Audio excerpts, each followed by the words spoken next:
Hegel, and then suggested that Soren Kierkegaard in existentialism takes Hegel's focus on the self to an extreme, and then Karl Marx and the communists take it to the extreme on the right, basically thinking everybody's a part of a herd, one way or another. No real individuality. But when you go and you look at the American philosophers, they keep intact a Hegelian perspective, although they take different points of view on it. So, for example, when we talk about Josiah Royce, Royce is considered a late-blooming Hegelian and becomes more and more Hegelian as he ages. James is clearly a Hegelian, although Hegel, he says himself, is wrong about everything. But then when you look at his point of view, he's clearly taking off from Hegel, and he's rebelling in certain ways. But he's rebelling against kind of the abstract attitude about Hegel that Royce is really known for. So the two of them are both Hegelians, but they're arguing over specifics. What do I mean by Hegel in that sense? It's this idea of progress, of motion, of evolution of thought, of history. That sounds so commonsensical to us that you think, how could there ever have been any philosophers that didn't think that history was important, that thought evolved, etc. It's a new thing. That's what Hegel did, was introduce that kind of attitude. And now, of course, it's common sense for us to think that way. But if you look at the history, that's where it got started. And that's why American pragmatism is so Hegelian in that very blatant kind of sense. So the key figures drew upon a variety of European orientations, British empiricism, Kant, Hegel, but an important group emerged which included Charles Sanders Peirce, William James, John Dewey, and George Herbert Mead, another one. George Herbert Mead was actually a student of William James at Harvard, but then went on to teach at the University of Chicago. Although there were sharp differences in their intellectual backgrounds, philosophic temperaments, training, and interests, nevertheless, there were also sufficient family resemblances, which is an interesting phrase that's associated with Wittgenstein, Ludwig Wittgenstein, as we'll see. So that they, as well as others, began to think of themselves as constituting a distinctive philosophic movement. William James, a gifted stylist and an immensely popular lecturer, he lectured in California, Colorado Springs, North Carolina. I mean, they were, they would travel all over and give lectures.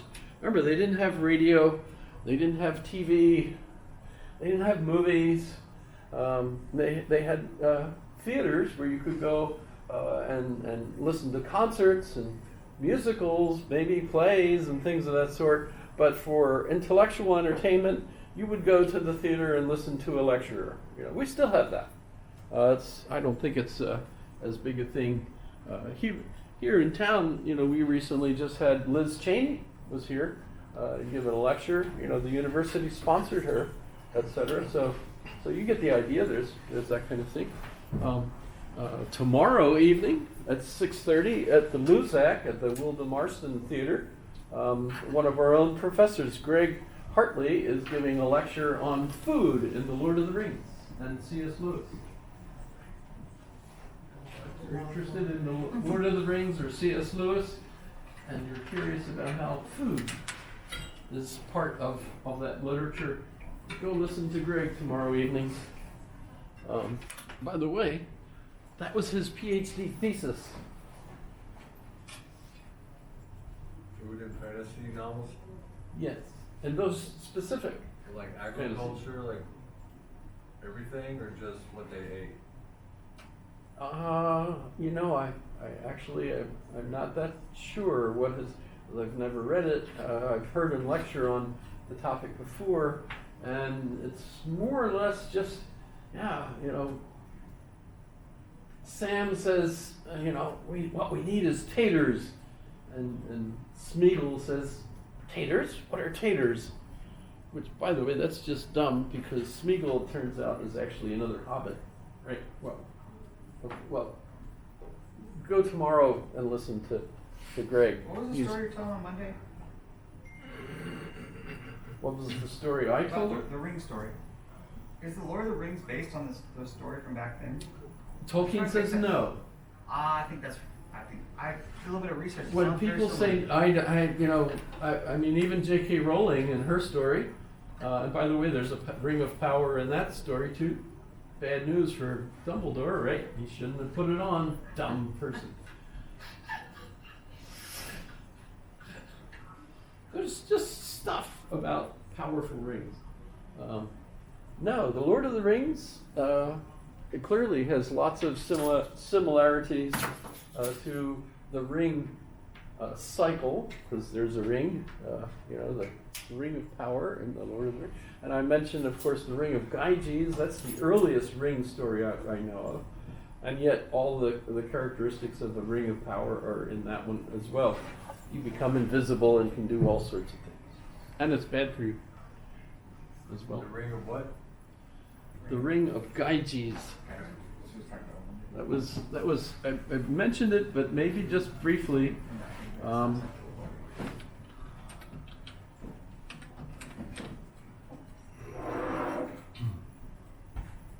you mentioned that a long time ago.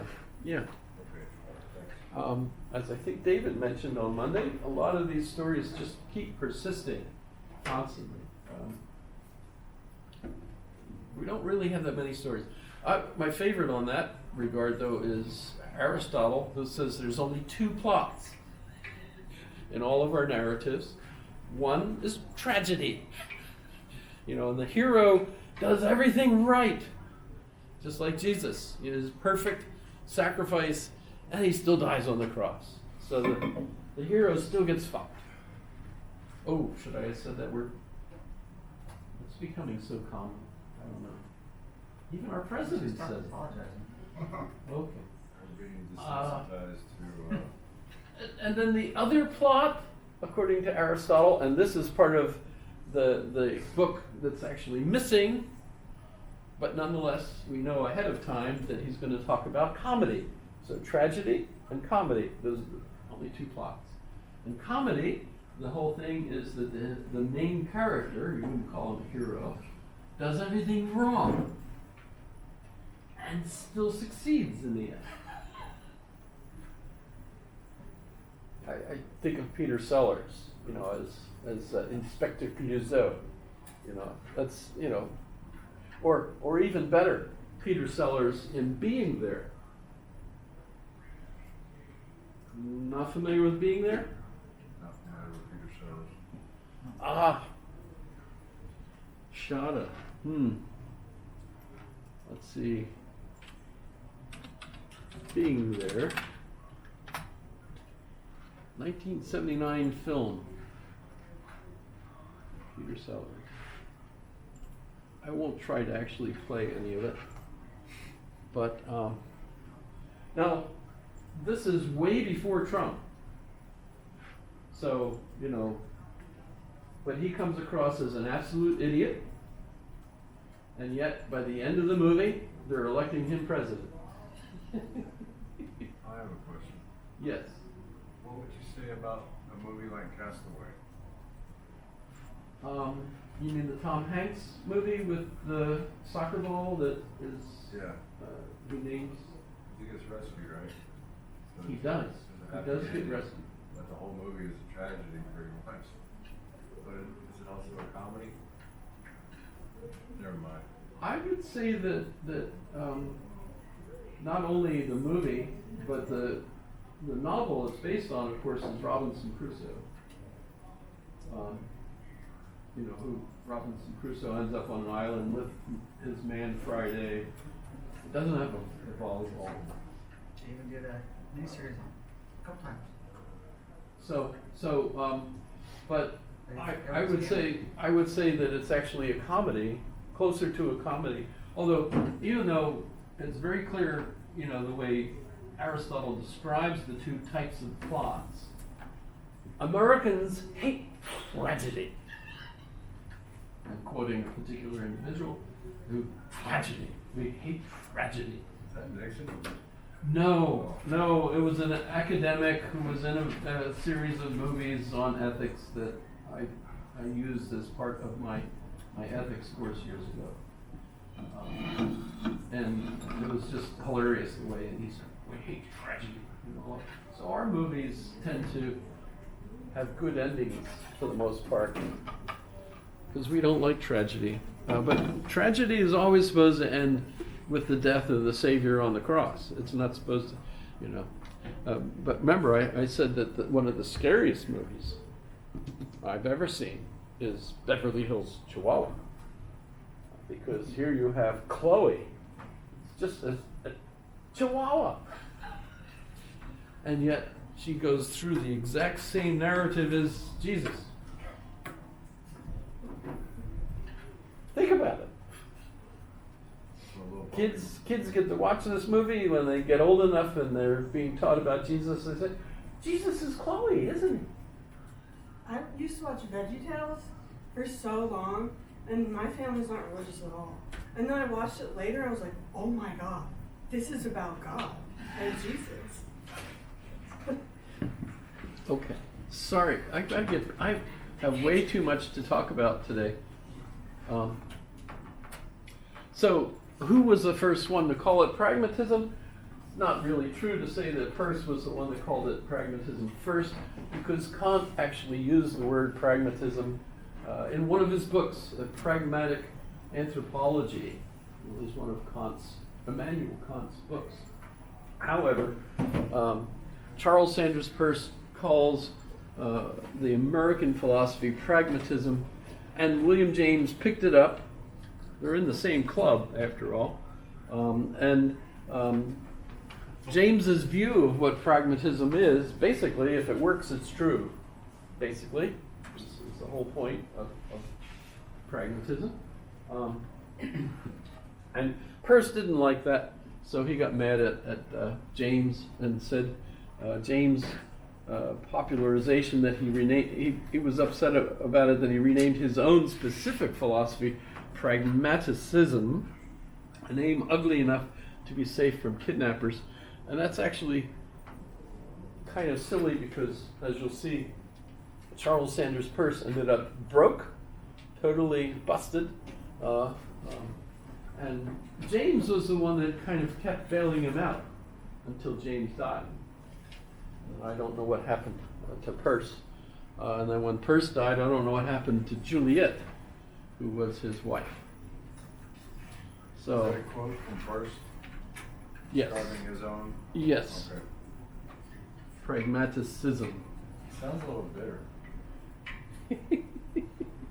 And yet he shouldn't have been, because that was really his best friend. He's criticized. Even when Peirce reviewed books that James wrote, he was critical. Always critical. But there you go. They're good friends, though. The word pragmatism, if anything, pragma is Greek. That means that which has been done. I don't know where I got that in past tense, but it's similar to the Latin word res, which means thing, or res cogitans, the thinking thing, the res publica, the public thing, republic, right? Kant used it in the sense of a relation to some definite human purpose. But Peirce says it's how knowledge is related to human action. And Peirce also says its foundation is a behavioral semiotic, or a semiotic is a theory of signs or a theory of meaning of signs. Right? So, have you heard of semiotic? The semiotic? Quick. The semiotic up there.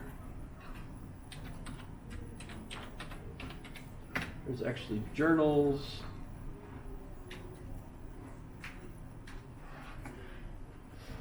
So there's, I mean, this is the beginnings of this. Of course, lots of Europeans jump on the bandwagon with it, etc. But the study of linguistics and what signs might mean, I'm sure you would actually be fascinated with it, and already have indulged in it. And now you have a name for it, semiotic.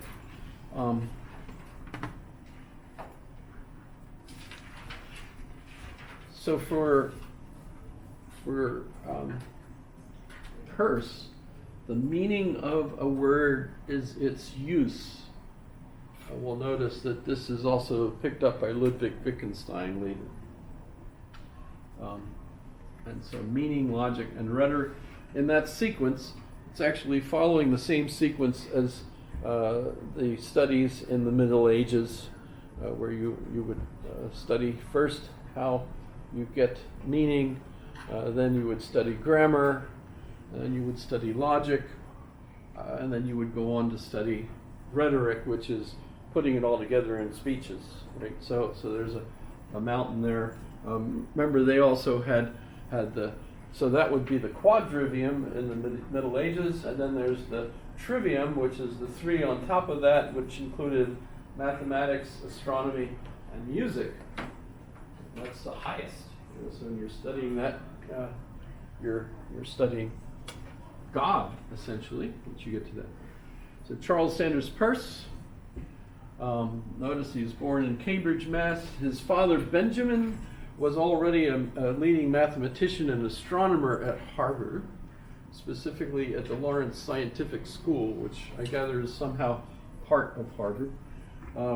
He graduated from Harvard in 1859, and then went and studied at the Lawrence Scientific School and graduated summa cum laude, that's what that SCL means, in 1863. And for the next 15 years, he was an astronomer at Harvard,